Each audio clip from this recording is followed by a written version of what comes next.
With doubts growing over Andre Onana's future, Manchester United could make a change in goal this summer. And Bart Verbruggen is firmly on their radar. A calm, composed presence with 7 Premier League clean sheets to his name this season, Verbruggen's ball-playing ability and comfort under pressure make him a natural fit for Ruben Amorim's front-foot, possession-heavy style. In this video, we'll be taking a look at how good Bart Verbruggen is, where he still has room to grow, and whether he'll make the move to Old Trafford. But before we get into it, grab your new season jersey from Classic Football Shirts.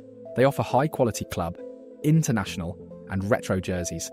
Use code VF10 for a discount, link in the video description.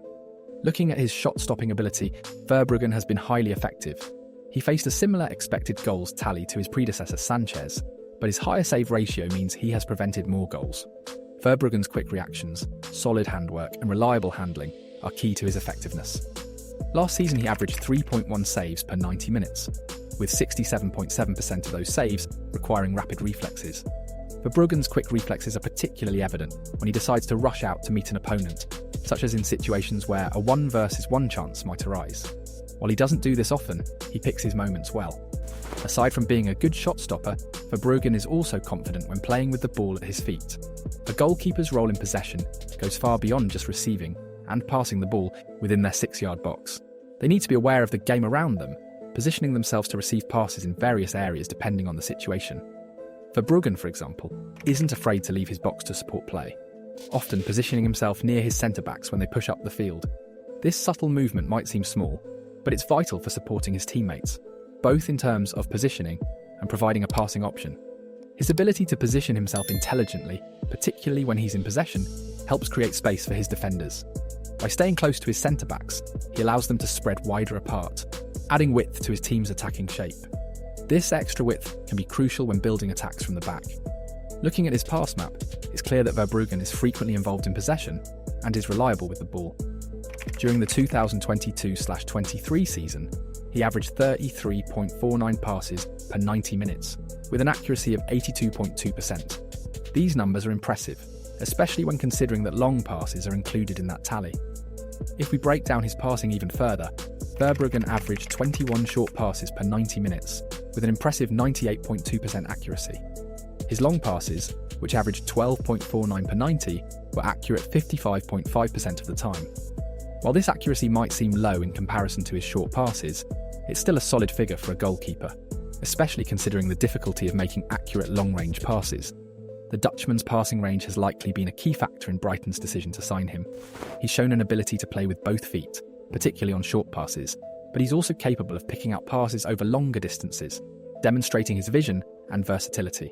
In a comparison with Brighton's previous goalkeeper, Robert Sanchez, Verbruggen was more active in playing progressive passes, reaching the final third more often, and even finding teammates in the penalty area. When we dive into the specifics of his long passing, the numbers remain impressive. He averages 3.87 passes to the final third per 90 minutes, with a 42.3% accuracy rate. This shows he has the ability to pick out dangerous passes over long distances. Quick thinking is another vital aspect of a goalkeeper's game, particularly during transitions after a save or clearance.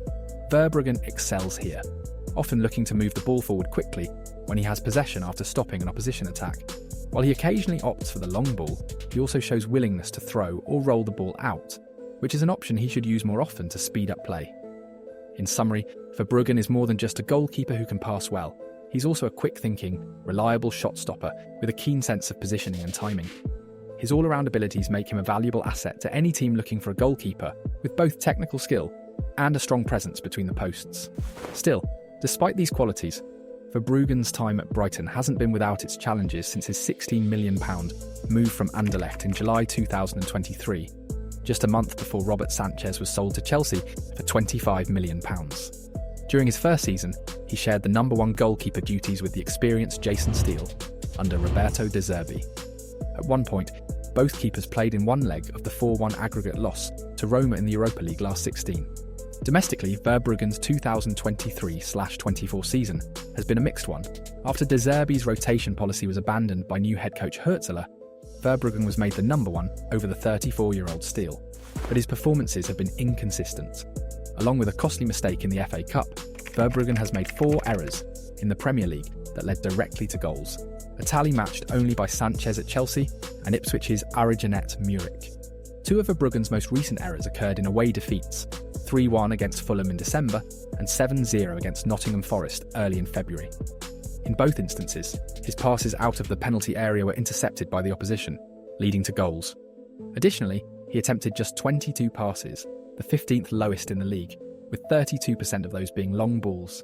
This highlights just how tough a match it was for him, contributing to Brighton's heaviest league loss since 1958. Despite these shortcomings, the Dutchman is only 22 years old and has already showed plenty of promise. With proper coaching, these errors can easily be hammered out of his game. So, why are the Red Devils in for Verbruggen? Well, Onana, who is 7 years his senior, has been a source of frustration for Manchester United, delivering performances that swing wildly between brilliance and blunders. One moment he pulls off an incredible save, and the next he makes a costly mistake that leaves fans scratching their heads. When he first joined from Inter Milan, Onana was regarded as one of the best ball-playing goalkeepers in Europe. But his ability to play out from the back has significantly deteriorated since his arrival at Old Trafford. He is often gifted possession away with wayward long passes, a stark contrast to his earlier reputation. Despite these inconsistencies, head coach Ruben Amorim has continued to place his trust in Onana. Since arriving from Sporting CP in November, Amorim has started him in nearly every game, excluding cup competitions. But the Portuguese manager's patience is wearing thin, as Onana's unorthodox style continues to lead to costly mistakes on the field. This has led the club to weigh up their options. Manchester United have long been interested in Bart Verbruggen, even before he joined Brighton in 2023 for £17 million. Initially linked with a move for the Dutch goalkeeper while he was still at Anderlecht, United saw Brighton swoop in and secure his signature. Now, United have reportedly made inquiries about signing Verbruggen from Brighton and Hove Albion. It's been suggested that Brighton would likely demand more than double the £17 million they paid for Verbruggen if they decide to sell him this summer. Given the 22-year-old's contract running until 2028 and Brighton's reputation as tough negotiators, this figure could even be higher. Along with United's interest, Gazzetta dello Sport also reports that AC Milan are keen on Verbruggen as a potential long-term replacement for their current number one, Mike Maignan. With Maignan entering the final year of his contract this summer, Milan are reportedly facing difficulties in securing a renewal, prompting them to explore other options. Maignan, at 29, is considered one of Europe's best goalkeepers. He has a commanding presence, standing over 6'3", and is known for his excellent shot-stopping ability, as well as his skill in playing out from the back, which suits a modern, progressive style of play. If United decide to part ways with Onana this summer, a big decision considering their tight transfer budget and the need for improvements across several positions, they may be better off targeting Maignan instead of pursuing a younger option like Verbruggen, who is less experienced and could be more expensive, given the competition from clubs like Milan. But what do you think? Should Manchester United go in for Bart Verbruggen or give Andre Onana another season to prove himself between the sticks? Let us know your thoughts below, and be sure to like the video, subscribe to the channel, and hit the notification bell for more football content.